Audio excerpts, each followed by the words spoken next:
Hadis ke-22.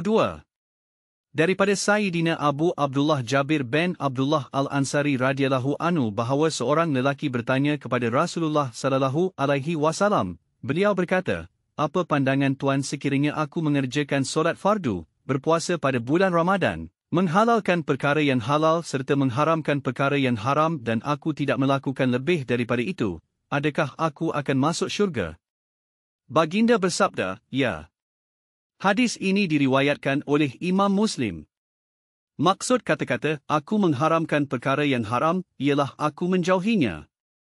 Maksud, aku menghalalkan perkara yang halal, ialah aku melakukannya di samping meyakini ia halal.